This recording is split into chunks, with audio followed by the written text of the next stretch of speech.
All right, people, we are back. Man, it's Tuesday.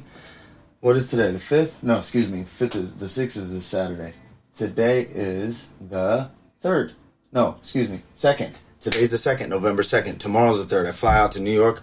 I'm doing this video early because I'm going to be in New York all week, so I'm not going to be able to post no like weigh-ins video, you know, ahead of the time or whatnot.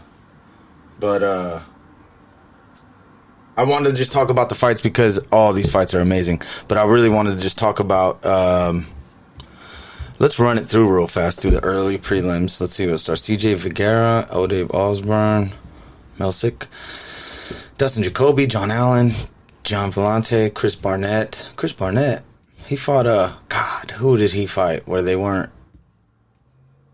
I can't remember. Jordan Williams, Ian Gary's making his debut. That's awesome.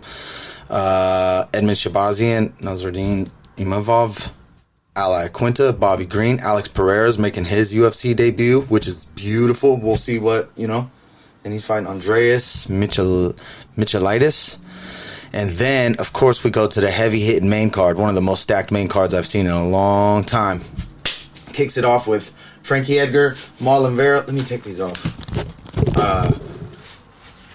Frankie Edgar, Marlon Vera, Chito Vera, which is a great, beautiful fight. I mean, huge fight, huge step up for Marlon Vera. I'm not sure if Frankie Edgar is ranked or not. I believe or he's got to be ranked, but I'm not sure what he's ranked. Doesn't say.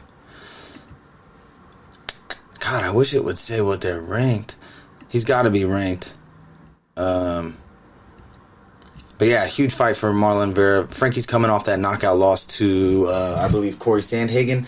And Marlon Vera's on a 5-fight win streak, which technically could be a 6-fight win streak because his last loss was Song Yadong, which I feel like he won that fight, in my opinion. I feel like a lot of other, lots of people think that Marlon Vera won that fight. So I feel like he should be technically on a 6-fight, but he's not. He's on a 5-fight win streak. He's fighting Frankie Edgar, like I said, who's coming off that loss to Corey Sandhagen. This is a tough fight. I heard him say on the Bisping podcast he thinks he's going to finish Frankie Edgar. So he said it's not going all 3. So he said he doesn't know how. Submission, knockout, regardless. He said he's going to finish him. That's exciting. I'm curious to see if we see a Frankie Edgar, a boxing Frankie Edgar, or if we're going to see a wrestling Frankie Edgar. Or both, if he mixes it up. We'll see. I mean, because we saw how Jose Aldo fought Marlon Vera, kind of wrestled him, beat him up on the ground, you know, smooshed him on the ground, basically. And we know Frankie Edgar has that wrestling advantage over, like, basically everyone that he faces. So, it's exciting. We'll see who's going to get that W. I love Frankie Edgar. I'm glad I get to witness Frankie Edgar fight once in my lifetime, you know, because he's a legend. He's a Hall of Famer, 100%, and one of the greatest to do it. And it just makes me happy that I get to witness Frankie Edgar, one of my favorites of all time, fight live. You know, it's pretty sick. And Marlon Vera. Don't get it twisted. I rocks with Marlon Vera. That's a tough fight for me to pick. I don't know who I'd want to win that. And then we have Shane Burgos.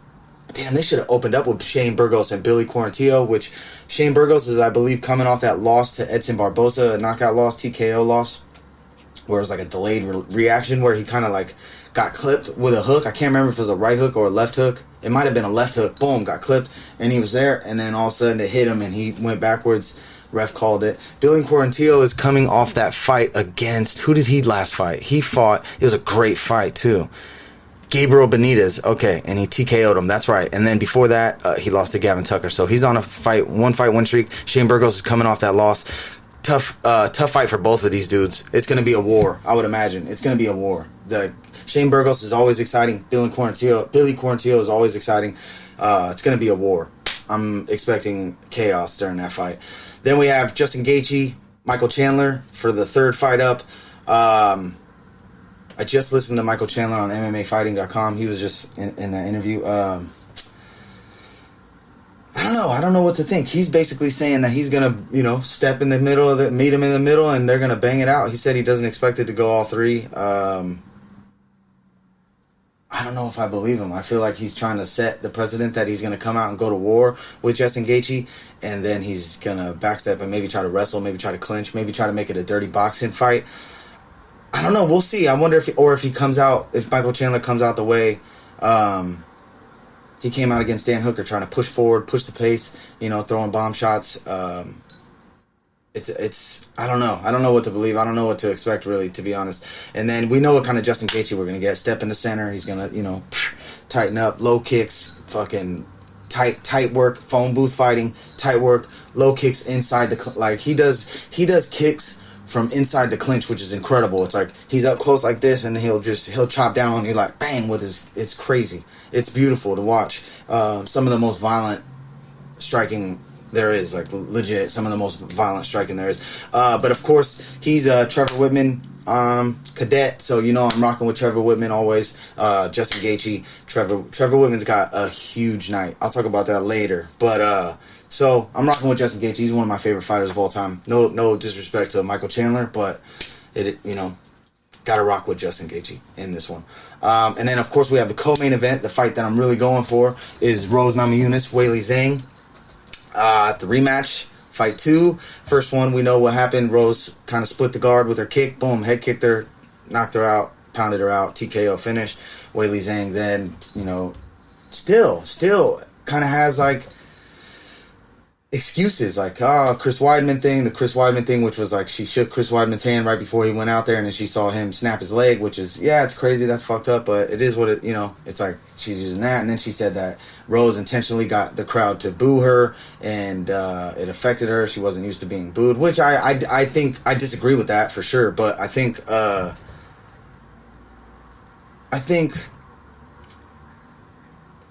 she's gonna get booed again. I bet she gets booed again, and definitely Rose didn't intentionally try to get you to get booed. You know what I'm saying? Like Rose is a sweetheart. She's a sweet lady. She's a nice person. She's not trying to get you to get booed. She just, it's crazy that Weili has all these just like accept the defeat. She doesn't believe it'll stop fairly. Like, it's crazy. And I know she's been working with Henry Cejudo. I'm wondering like if she's gonna incorporate wrestling into this fight. I don't know, but I like what Rose said. She was like, I head kicked her and knocked her out, but she hasn't even felt these things. You know what I'm saying? So like, I'm excited that I imagine Rose should get through this fight with Weili again on top and remain champion. I believe that. I truly do. I still believe Rose is the best fighter in this division. One of the best strikers we've ever seen.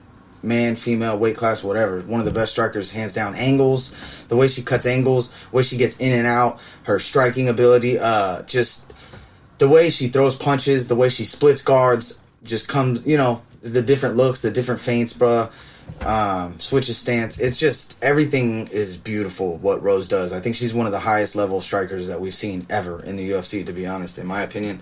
I'm also biased. I really like Rose. I've been fucking with her since Tough 20, so I'm rocking with her regardless. And then of course we have the main event: Kamaru Usman, Colby Covington. I imagine, I don't know what to expect. We haven't seen Colby for a minute. His last one I think was Tyron Woodley, which he stopped Tyron Woodley I think in the 4th. He dipped on him and smashed his rib or whatnot. But I don't know if this fight's going to go any different. It might get stopped sooner. I mean, we're seeing a different Kamaru, I think when he fought Colby the first time, I don't think he was with Trevor Whitman. And now, since those fights, he's been with Trevor Whitman. I think after the Colby fight, he got with Trevor Whitman with his striking. And ever since then, he's been phenomenal with his jab work and just using his wrestling abilities and clinch to put you on the fence, elbow you on breaks. It's just, he's on a different level. We're looking at a legendary fighter, I believe. I mean, don't get it wrong. Colby pushes the pace. He comes out there, pushes the pace. He has a beautiful jab. Pop, pop, pop. He pops it out there all day. Throws so many strikes. Very like pepper strikes, just psh, psh, psh, psh, and then he lays on the power later. But I believe this fight to go the same way as last time, but end fairly shorter, to be honest. I mean, who knows? That's just my opinion. I believe that Kamaru's going to get it done earlier than he did in the last fight.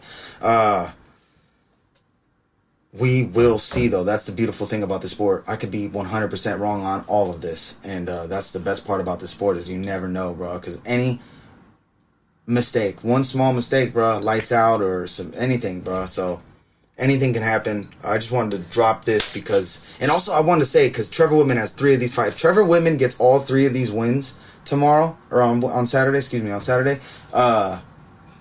he should be looked at as one of the greatest MMA coaches. He's already looked at that. But after this, if he goes through this night and everybody wins, he has to go down as the greatest MMA coach ever. I'm sorry. He just has to. He has to.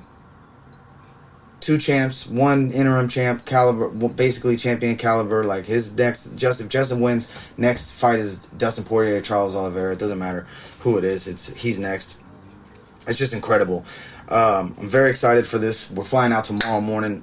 I will upload this tonight, and